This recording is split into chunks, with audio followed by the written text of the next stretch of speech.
Hello everyone, it's Jamal Thomas. Welcome to the Progressive Soapbox.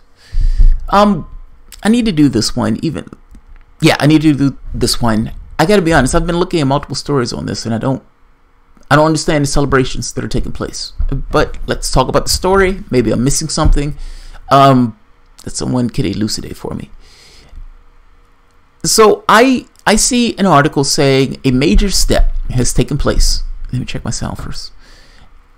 A major step has taken place in the Democratic Party. Great. And I see they've taken a major step to diminish superdelegates. Great. That was one of the Sanders sticking points. Superdelegates need to be lessened or eliminated. And at this point, the last time I heard, they were talking about getting rid of 60%. Essentially, we're going to rig it 60% less. And open primaries. So this is one of the planks that Sanders has been fighting this kind of conflict on. Fair enough. Good. Major step. Superdelegates. Great. What is the major step? You've gotten rid of superdelegates? No, we haven't gotten rid of superdelegates. We're just not going to let them vote on the first round. Okay. But if the vote was still hemmed up, I guess what I'm making the point of, just because you can't vote in the first round doesn't necessarily mean you can't vote in the second round. What am I missing here? So think of the last election. Hillary Clinton hems up all of the support from these state delegations. Great. Now, fact is, those people can't vote anyway, meaning those votes aren't going to be held until they actually get to the convention, meaning they haven't taken a vote yet. Clinton wins it with the help of superdelegates because she didn't have enough on her own to essentially win it. They would go to a second vote. If this option was in place in the last election, they would have said, okay, we don't have enough votes, so let's go to the second vote, in which case superdelegates and everyone else gets to vote. She's already hemmed up the vote. What's the difference? I have a hard time seeing the material difference between somebody hemming up the vote with the superdelegates, where they vote on the first round or they vote on the second round. What am I missing? This is being held as some big victory. This, they have the picture of Sanders with his hands out. What am I missing? What am I missing? Let's go through the story first and we can talk about it after. CNN. Democrats take big step towards smaller role for superdelegates. Common Dreams. In major step towards making Democratic Party more democratic, DNC votes to roll back the power of superdelegates. Alright, let's see what that major step is. Democrats charged with reworking the superdelegate system took a big step Wednesday to change the way candidates will win party nominations for president. The Rules and Bylaws Committee of the Democratic National Committee met by telephone and voted in principle on a measure that would severely limit the influence superdelegates have on the nominating process, ensuring candidates earn a nomination through delegates won through primaries and caucuses.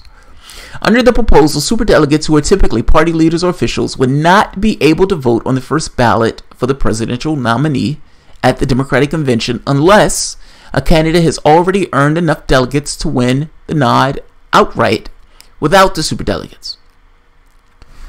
So understand what's being said.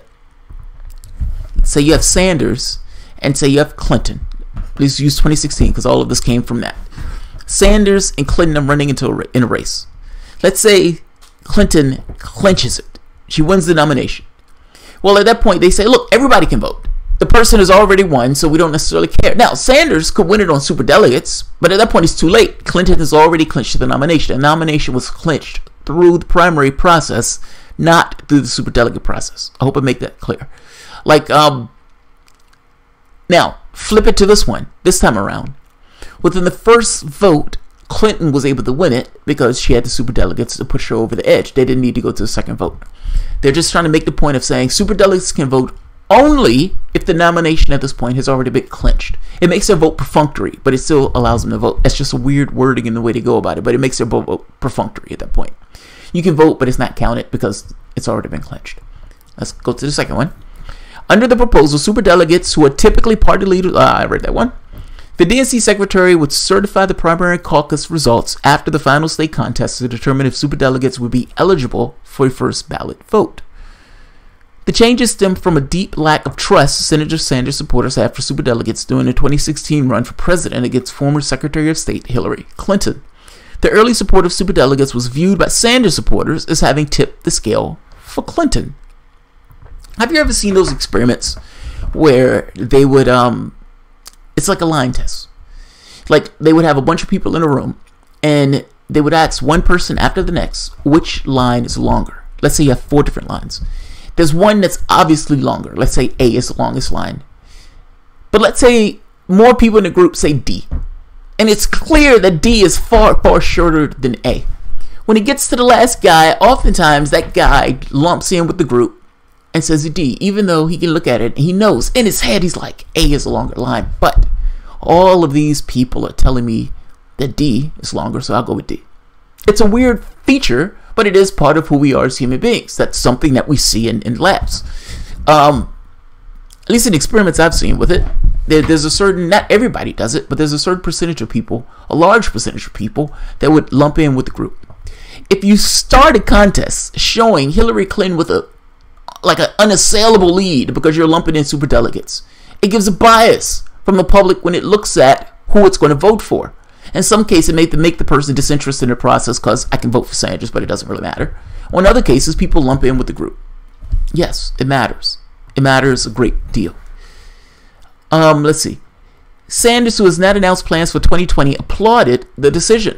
The decision will ensure that delegates elected by voters in primaries and caucuses would have the primary role in selecting the Democratic Party's nominee in 2020 convention, he said in a statement through his Senate campaign.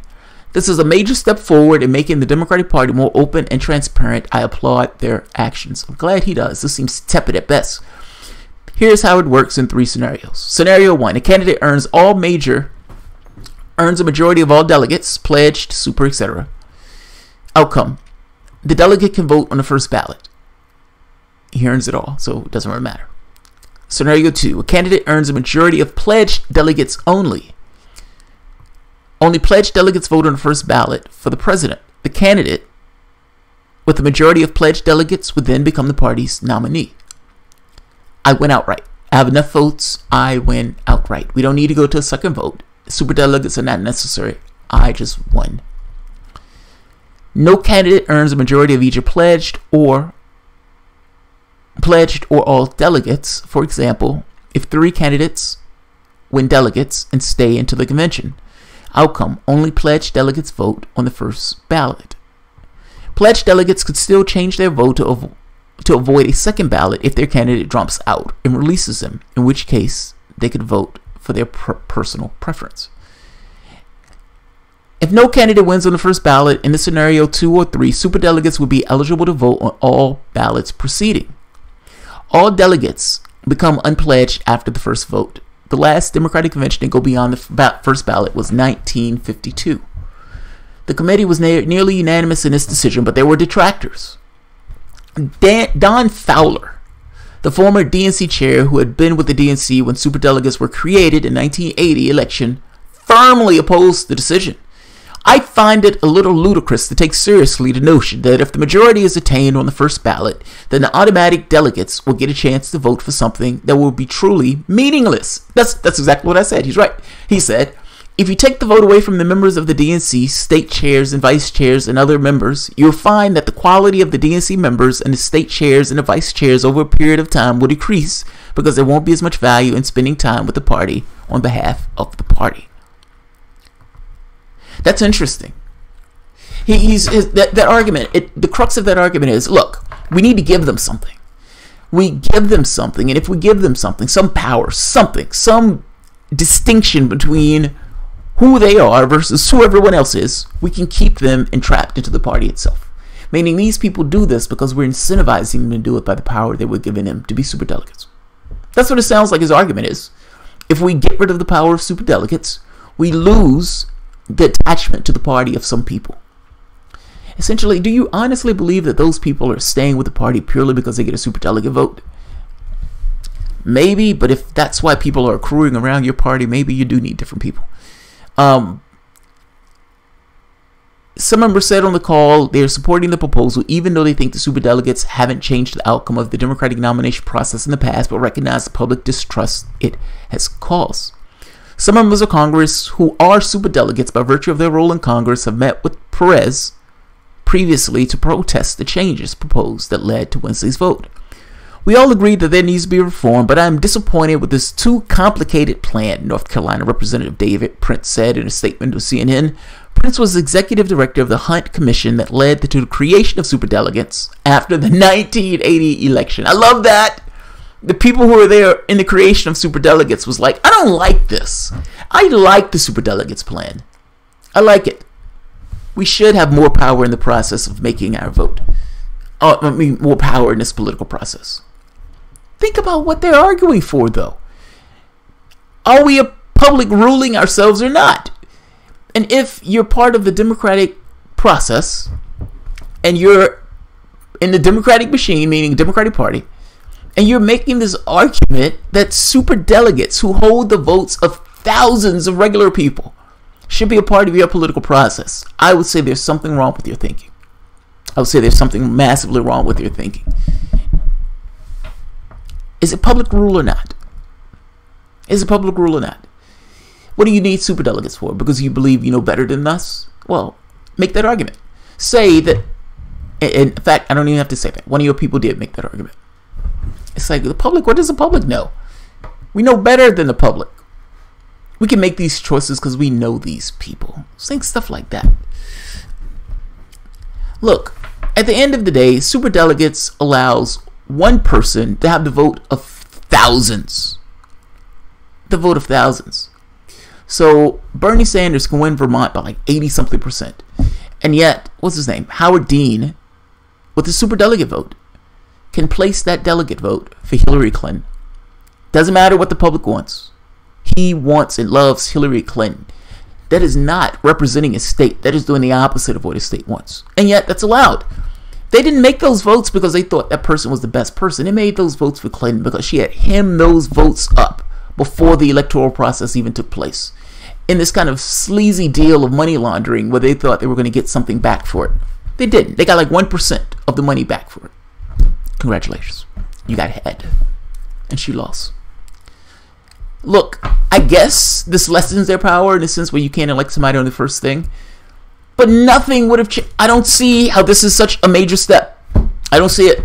Maybe I'm wrong. I don't see it. I don't see it. I'm not going to keep this longer. And look, it's good that they made the change. Yes. It's good that they made the change. Gold star. But this doesn't stop superdelegates. It doesn't get rid of superdelegates. The superdelegates still exist. And no, they can't necessarily make the first vote, but they can damn sure make the second vote. Everybody's telling me this is a major step. Maybe I'm wrong. If I am wrong on this, please explain to me below. I'll check the comments. But I'm going to leave it here because I'm dead tired. So if you guys enjoyed the content, please feel free to share, like, subscribe, and of course, you can always support the Patreon. And I will probably see you guys in the morning. My stomach is killing me. I love hazelnuts, like hazelnuts, Brazilian nuts. I love those things. Absolutely love them. Problem is, my body doesn't tolerate them all that well. I had stomach surgery several years ago, and they fused my small intestines back together. Now, it works. It does what it's supposed to do. But there's certain foods that, for whatever reason, doesn't like to go through it in the right way. And when it doesn't go through it, I experience it as pain. So, I am paying for my sins of eating, well, things that are typically good for you, but necessarily bad for me. But, hell or high water, I will be here in the morning to see you guys. So, I'll see you guys tomorrow. I'll see you guys later in the morning. Let's say it that way. Thanks, guys. Afternoons are for sleeping silly. Who sleeps at night?